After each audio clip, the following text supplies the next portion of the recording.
I'm Ainsley, coming to you from Waterloo University, and this is Climate Action Figures.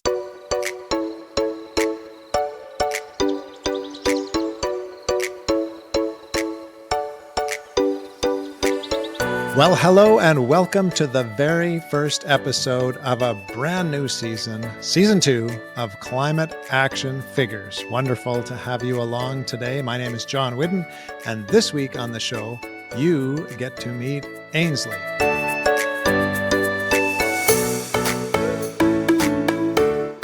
Just before we do that, though, you may already know that we start each episode with what we call a QuickFix. Now, this is something you are doing to look after the environment, your small part in helping mitigate climate change.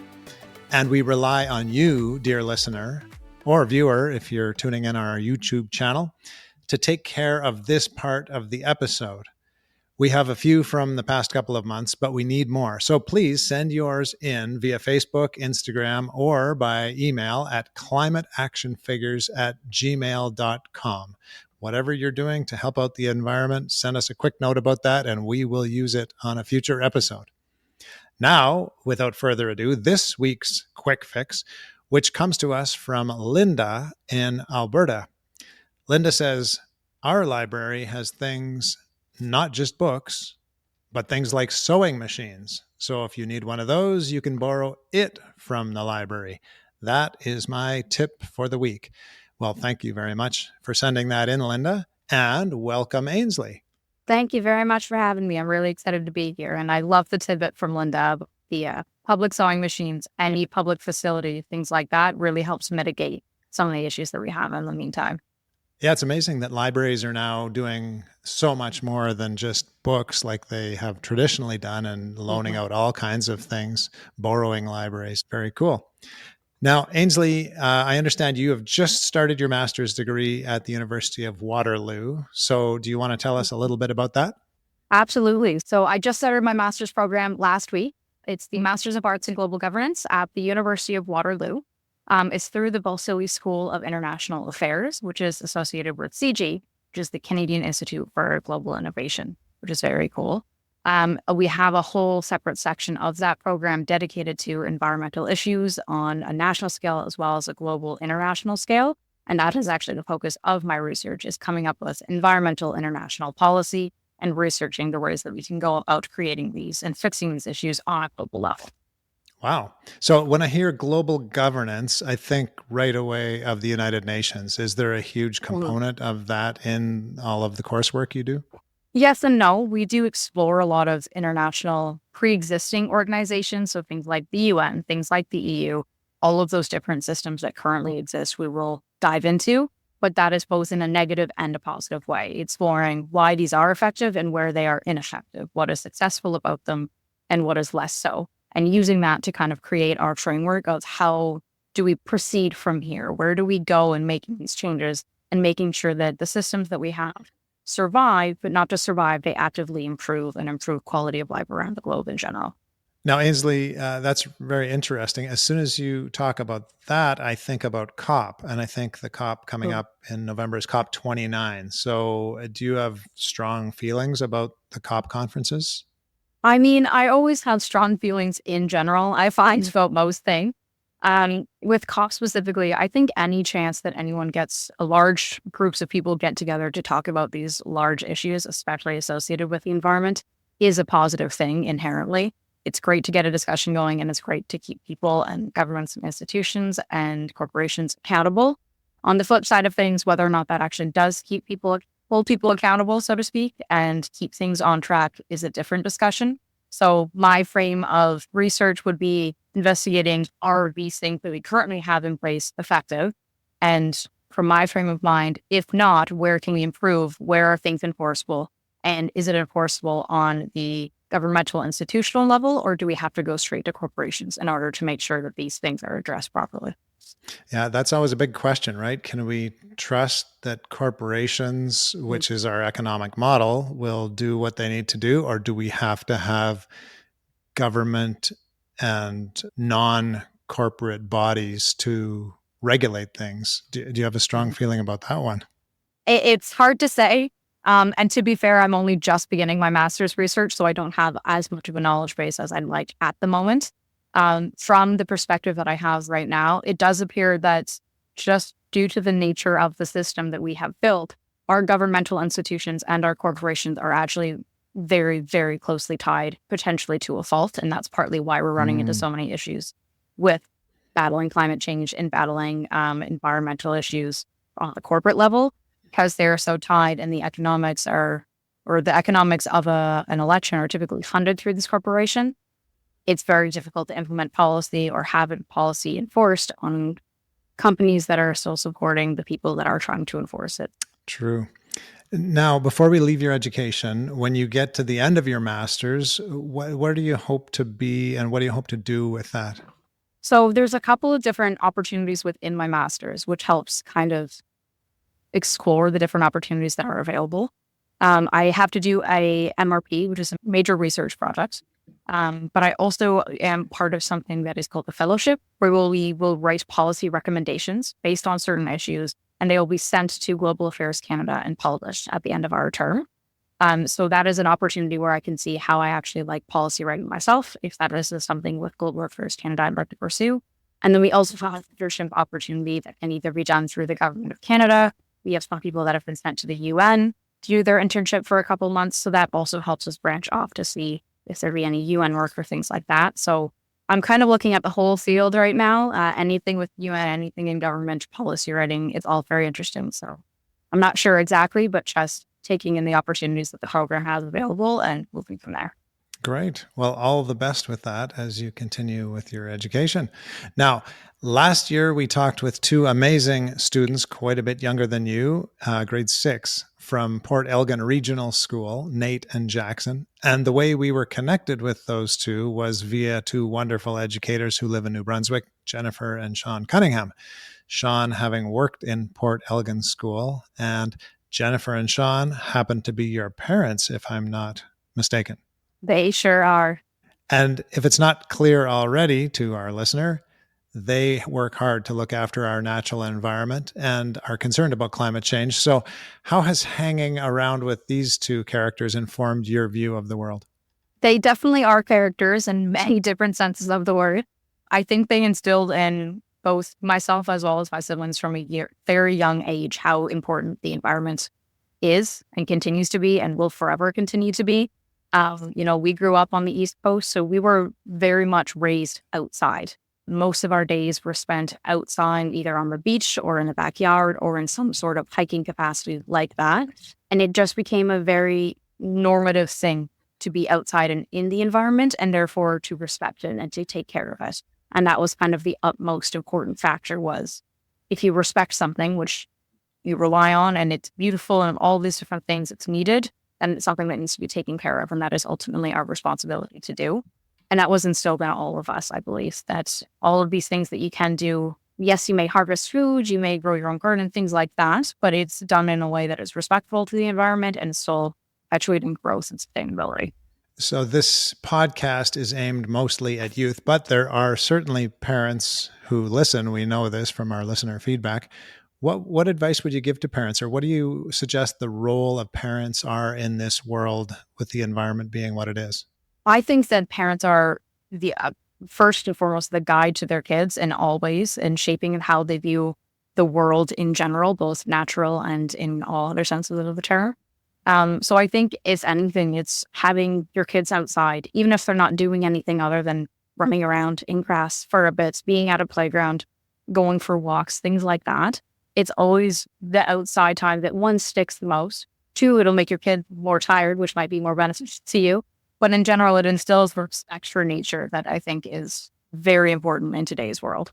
Great thoughts about parenting. And it's so true that if young people are outside, they invariably will fall in love with outside parks, wild spaces, etc., and they'll want to protect those things. So it's a natural way also to lead to that next generation wanting to protect our environment.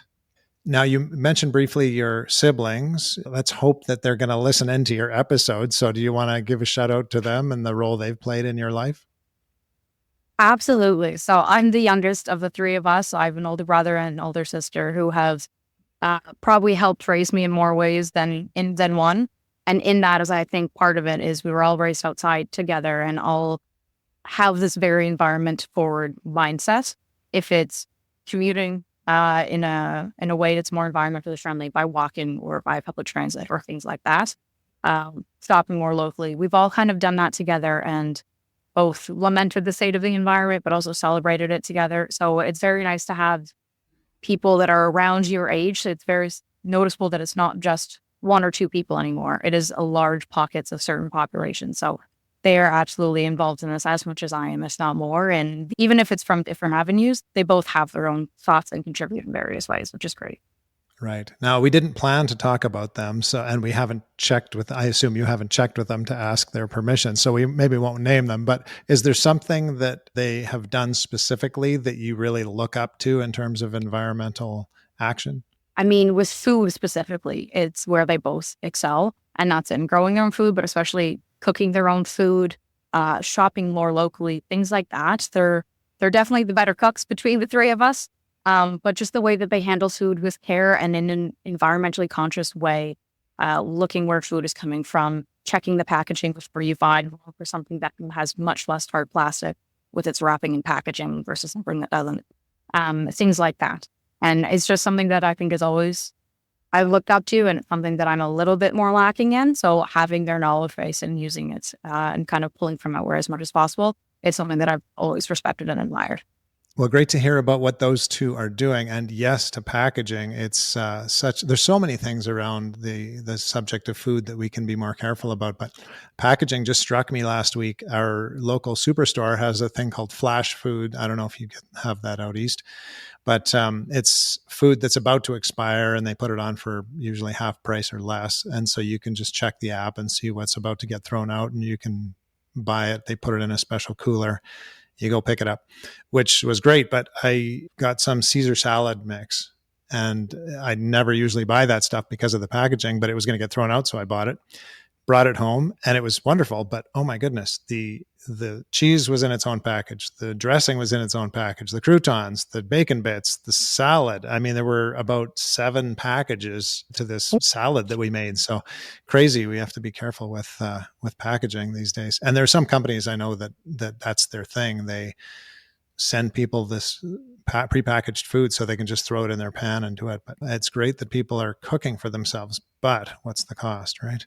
Now, we're at the point in the program where we ask our guest, what is your climate action? So have you picked something you want to talk about today, Ainsley? Absolutely. And it was kind of brought up there by Linda with the quick fixes beforehand, but the use of public resources and using things communally is such an important aspect, I think, in today's society. To sacrifice the personal and immediate convenience for something that is a long-term gain environmentally is a tough thing to do. And it's a tough ask for a lot of people where convenience is so highly valued right now, and especially nowadays. But it makes such a difference. And I find it's especially important when it comes to things like public transit, even like the sewing machines, using those in a public forum, sharing things with if you have roommates or anything like that, so that you're pooling resources rather than using them all separately is a great way to ensure that you're promoting sustainability, using things consciously. And even if that is not always possible, trying to find another way to mitigate it so that you're more aware of what you're doing and what your impact is on the everyday environment. Now, Ainsley, we've asked a number of our guests last season to comment on where they are at in terms of the environment. So if we can kind of quantify that on a scale of 1 to 10, 1 being don't even think about it, it doesn't bother me in the least, to 10 being I'm losing sleep all the time and I can't be happy. Where would you be on that scale? I mean, sometimes I find it depends day to day. I think that the winter months are always when people feel it the most because they get hit with the most storms, or whenever it's in the summer, you're getting those really hot days. That's when we really notice it more often. And it's not easy, but it's easier to put things out of mind when it's out of sight.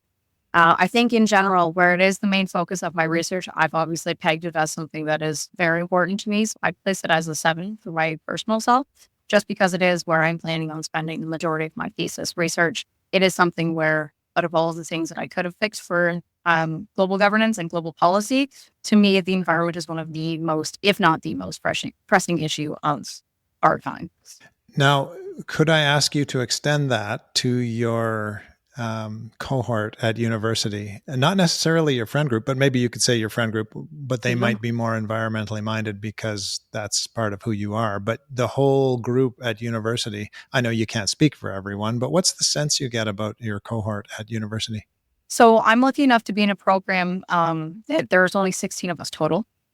So I do know the mindset of the individuals fairly well, and as well as their specific interests. I know for Waterloo as a whole, they do have a lot of climate action and environmental groups, which is great. And they are also, from my perspective as someone who's not native to Waterloo, the city of Waterloo does seem very public transit friendly, which is lovely to see. And is always one of the first things that comes to my mind when it comes to climate action, to reduce kind of the amount of cars on the road and the amount of emissions.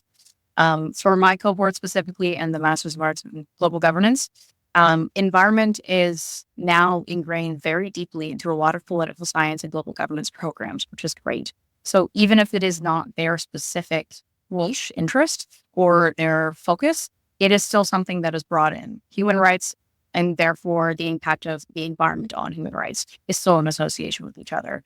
Peace and security conflict still ties into the environment. So even if it isn't the number one focus, the environment has made its way so that it covers every single member of the MEG group, which is something that is nice to see because it shows how universal it really is. If you could take a guess at where your compadres at university would be on that scale, would you guess it's similar to where you are? I would say for the most part, it is definitely around the same level. Some might be a couple points lower, some might be a couple points higher, but in general, there does seem to be a understanding that the environment is something that needs to be at the forefront of a lot of our understanding, our learning, our academia, all of that, which is very nice to see. It is not a one person or a 2-person project. It is very much the whole collective sitting on a 7 or 8 where it's recognized that this is an important issue. Out here in Alberta, we tend to get this dichotomy between economy and environment. Which one are you for, one or the other? And this seems problematic. Do you have any thoughts about that? I have many thoughts about that, and we'll make this a very, very long episode, so I will try and keep it brief. I think that especially now where there are so many people that are struggling with the economy where it is, being able to afford rent, being able to afford groceries, I completely understand those that are saying, well, if it's not economically feasible, then we can't focus on it right now. Because to them, they have higher, more pressing issues for the time being. I do, however, think that the environment and the economy do not have to be opposed to each other. And in more than one instance, we have shown that green energy resources are actually very lucrative. And that finding and displaying that and making it so that the industries whose economy and economic prosperity doesn't tie to green energy can still be prosperous in a green energy world, I think that is where we would see improvement. That is where we would see people deviate from what they know and deviate from the fear of environmental sustainability. You have to tie in an economic aspect, or else you won't be able to win everyone over, and it won't be sustainable economically in the long run, even if it's environmentally sustainable. So kind of bridging that gap and tying those two worlds together is, in my mind, one of the main ways that we want to continue or need to go forward to make sure that this is actually something that's possible. Well, Ainsley, you may have answered my last question already, because I was just about to ask you what gives you hope, and that's quite a hopeful message that you just shared. So is there something else in particular that gives you hope these days?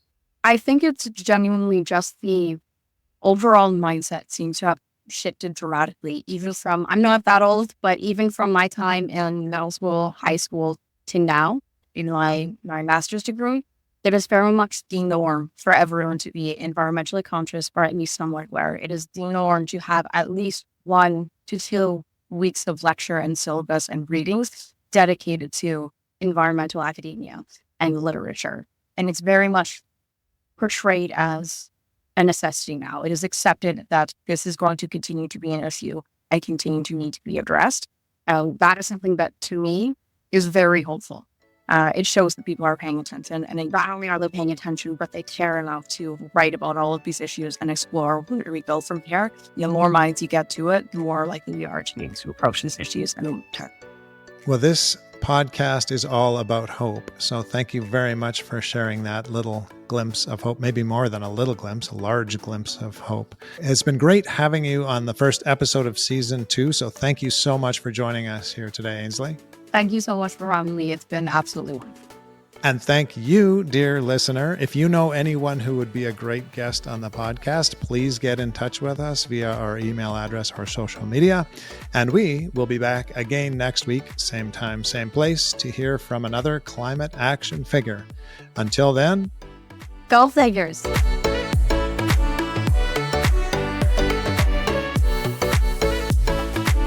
This has been Climate Action Figures. Our show is produced and hosted by John Whidden. Our creative consultant is Kayla McIntosh. Our theme song is Hawaii Vacation by Tavari. You can find us on Instagram, Facebook, and YouTube at Climate Action Figures. That's all one word. And if you have any other questions or comments that arose from this or any episode, feel free to reach out to us at climateactionfigures@gmail.com. And thank you for listening. We'll be back next week with another Climate Action Figure.